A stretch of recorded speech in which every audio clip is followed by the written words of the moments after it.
Hi, boys and girls. This is Tom at Talon Guitar Works, and I'm a repair facility in Southwest Florida. And today we're going to talk about that ever confusing compensated saddle and do I need it on my Telecaster, and what about the other types of saddles? Well, you've all seen these saddles for Telecasters, and these are 6 individual saddles that each have height adjustments, and they've got the screws on the back that allow to move those forward and back to get your intonation correct. Now, this is a bridge plate, but you'll notice this has only got 3 holes in the back of it. So this is where it gets difficult. If you have this bridge plate, you cannot automatically switch over to these guys right here. And then you're going to see other bridge plates that don't have the 6 holes in the bottom like this, but have, they're for a string through body, they'll have the 6 holes on the back, which makes things even more complicated. Add to that that Fender's got a couple different widths of Telecaster bridges that they produced over the years, and it get pretty confusing there. So if you have, we're going to go back to this, if you have this bridge plate, and if you have these saddles that do not have any compensation to them, you can replace them with these saddles that you can see those bevels. Now, why does the saddle need to be compensated? Well, I looked to see who invented it, and they all credit the guy named Lohr that worked for Gibson, but he did it on an arch top, which I'm not really sure that counts. Because you, on an arch top, you can sand and move that whole floating bridge wherever you want on the guitar body. So it was like, yeah, okay, all right, it's compensated.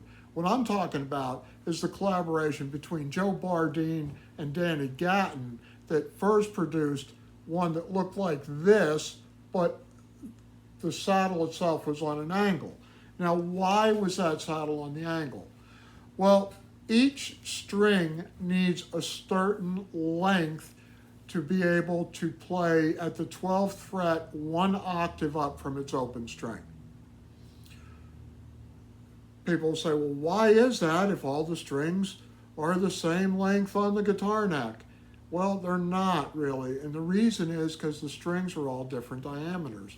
Your set of 10s go from 46 to 10 in diameter. They also have different string tensions on each one. We talked about in an earlier video how you've got about 100 pounds of pressure spread over those 6 strings, but the highest strings carry the least amount. Now, if you look at this bridge on any guitar out there, chances are these saddles are in staggered or different positions to accommodate for the string length to be perfectly correct for you to get that intonation at the 12th fret. Now, what does intonation mean?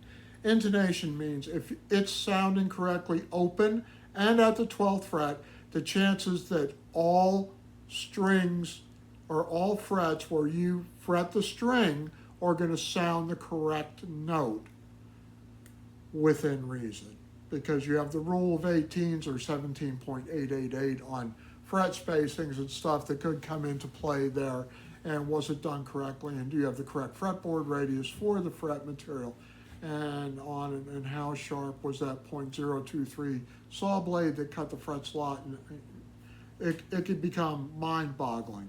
What isn't mind-boggling though is that these saddles, these replacement barrel saddles that are compensated, you'll notice there's about 1/8 of an inch in difference between the 2 strings resting points on that saddle.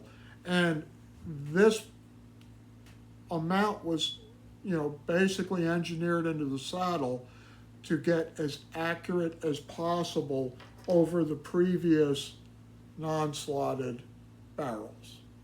So, if you play below the 12th fret, and if you have an ear that can hear dog whistles, and if you absolutely have to have the bestest, most fabulous Telecaster bridge you can with only 3 saddles, you need to go to this. if you want them even more accurate, you need to go to this one. But remember what you have to look at, because it could become a headache. I mean, ordering a Telecaster bridge and knowing what size, what the spacing is, if it's string through body and all that, you've got to read all this stuff on the description, on the web pages if you're getting them there, or if you're going to a guitar shop. And, this is like kryptonite for me. I buy the wrong plates a lot. I think I purchased this plate for a 6-banger saddle system, and it's got 3 holes in it. That's not going to help me. And I can't really put the other holes in there and get the exact spacing, because if you look at this and you look at these 2 bridges, you notice they're different widths. Fender bridge, but different. So you have to look for all that stuff. But like I said, if you are looking for perfect intonation, if you're doing studio work, if you want to record your guitar and you notice and it bothers you that your F sounds more F sharpy when you get down below the 12th fret, hey, this may be the fix for you. And there are still the 3 points of adjustment, which are the 2 height screws, 1 on each side, and then your length screw or distance screw. And it's separated, like I said, by about an 1/8 inch in there. And that seems to be a satisfactory conclusion to the compensated 3-saddle bridge for the Fender Telecaster. So until next time, folks, have a great weekend. And remember, only half of my ideas are any good. You have to decide which half. Bye.